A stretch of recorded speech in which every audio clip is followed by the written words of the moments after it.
Empires often fall in ways that can be seen. Armies cross borders, cities are surrounded, rulers are captured, overthrown, or killed. But some of history's most powerful forces arrive unseen. Smallpox was not the single cause of imperial collapse in the Americas. War, conquest, forced labor, political division, and European ambition all mattered. But smallpox changed the balance of history.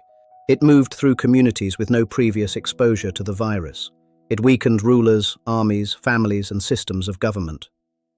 This is how disease became one of the hidden fault lines beneath conquest. Smallpox was caused by the variola virus. For at least 3,000 years, evidence suggests smallpox or smallpox-like disease circulated through parts of the Old World. Across Africa, Asia, and Europe, it was feared. Many survivors were left scarred. Some were blinded. In severe outbreaks, the disease killed on a vast scale. But where smallpox had circulated for generations, communities had experience with it. Some people survived infection and carried immunity for life.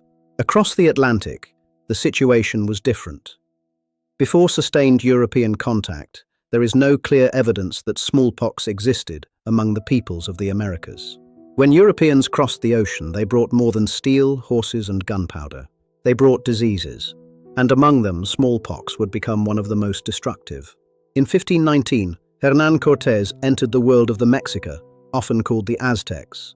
Their capital, Tenochtitlan, was one of the great cities of the age. Built in Lake Texcoco, it was linked by causeways and filled with temples, markets, canals, and political power. The Spanish were few in number. Their campaign survived largely because they formed alliances with indigenous enemies of the Aztec Empire, especially the Tlaxcalans. It was a complex war shaped by diplomacy, resentment, military force, and local rivalries. Then in 1520, smallpox struck central Mexico. The epidemic reached Tenochtitlan during a moment of crisis. It killed civilians and warriors. It weakened households, disrupted supplies, and damaged the city's ability to defend itself. Among the dead was Cuitlahuac, the Mexica ruler who had succeeded Moctezuma II. When Cortes and his indigenous allies returned to besiege Tenochtitlan in 1521, the city was facing war after disease. Smallpox did not cause the fall of Tenochtitlan by itself, but it helped weaken the city before the final assault. Far to the south, another empire stretched across mountains, valleys, deserts, and highland roads.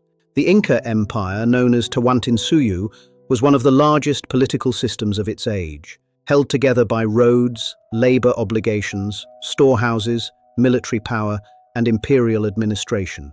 When Francisco Pizarro entered the Andes in the early 1530s, he did not find an untouched empire at the height of stability.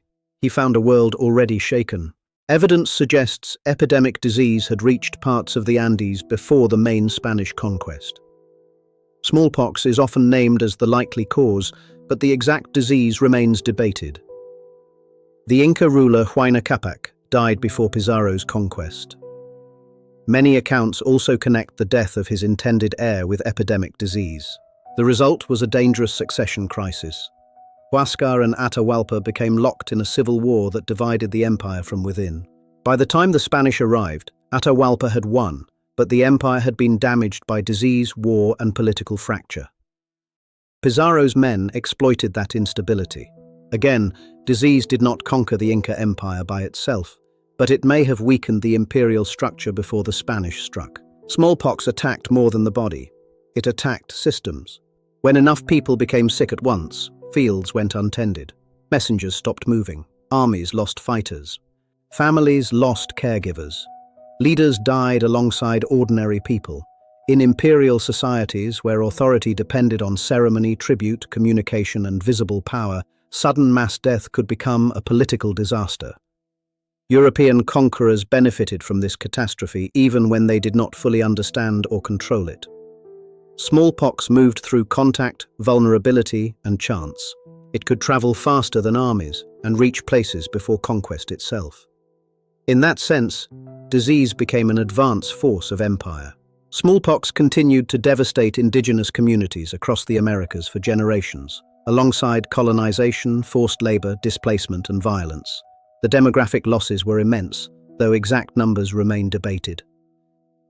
Centuries later, smallpox became the first human disease eradicated through global vaccination.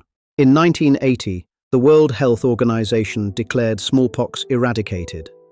A virus that had helped change the fate of empires was finally removed from natural human circulation. Its history remains a warning.